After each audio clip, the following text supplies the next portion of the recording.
تو امام نے اپنے صحابہ کو دو راستوں پہ رکھا. اب فرمایا ان دو میں سے جو راستہ آپ نے چننا ہے چن لیجئے.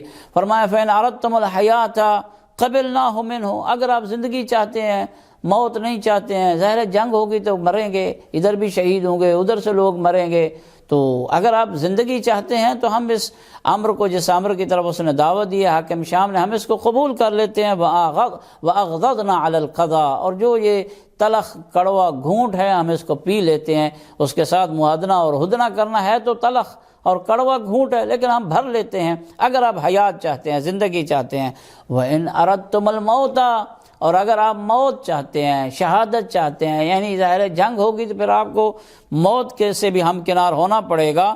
بَذَلْنَاهُ فِي ذَاتِ اللَّهِ، تو پھر ہم اپنی جانوں کو، اپنی ذات کو اللہ کے راہ میں قربان کر دیتے ہیں.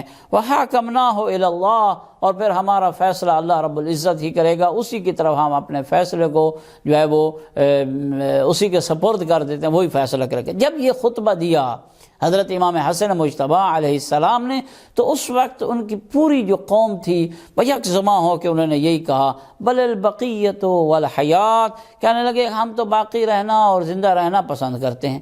اب یہاں سے اندازہ ہو جاتا ہے کہ امام کن حالات میں زندگی بسر کر رہے تھے، کس قسم کے ان کے ساتھی تھے، ان کے جو ارد گرد رہنے والے لوگ تھے، انہوں نے کتنا امام کی نصرت کی اور کس قدر امام. دیکھیے ایک قائد اور ایک رہنما اس وقت تک کوئی حرکت نہیں کرتا ہے، خاص طور پہ جنگ کے حوالے سے، جب تک اس کے ساتھ ناصرین کی تعداد نہ ہو، نصرت کرنے والے حضرات موجود نہ ہوں. یہ ساری چیزیں معجزہ کے ساتھ امام نہیں فرماتے ہیں.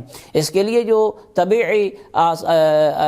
طبیعی طریقے ہیں، جو ایک نارمل طریقے ہیں، ان طریقوں سے یہ زندگی بسر کرتے ہیں. امام بھی، جنگ بھی اسی ذریعے سے وہ ہوتی ہے. تو ناصرین کی تعداد نہ تھی، تو جیسے امام نے یہ فرمایا تو سارے لوگوں نے یہی کہا کہ ہم جو ہے وہ زندہ رہنا چاہتے ہیں. تو یہاں سے مورخین کے اس جملے سے پتہ چلتا ہے کہ گویا امام کے ساتھی امام کو دھوکہ دے چکے تھے، امام کے ساتھی امام کا ساتھ نہیں دینا چاہتے تھے، اور ان کے خذلان اور ان کے خدیعہ اور دھوکہ کی وجہ سے امام مجبور ہوئے کہ انہوں نے معاہدہ کیا اور ہدنہ کیا.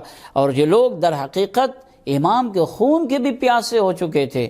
یہ تاریخ بتاتی ہے کہ ان میں لوگ کچھ ایسے بھی تھے جو امام کے خون کے پیاسے تھے، اور ان میں بصیرت امام وقت تھی ہی نہیں، یعنی وہ وقت کے امام کی بصیرت اور اس کے بارے میں معرفت ہی نہیں رکھتے تھے، ناقص بصیرت والے لوگ تھے. تو جب اس قسم کا ماحول ہو تو ظاہر ہے کہ ایسی صورت میں قائد جو ہے کوئی اتنا بڑا فیصلہ جنگ والا نہیں کر سکتا. اس سے لوگ جو یہ سمجھیں گے کہ ہم پہ یہ جنگ تھوپی گئی.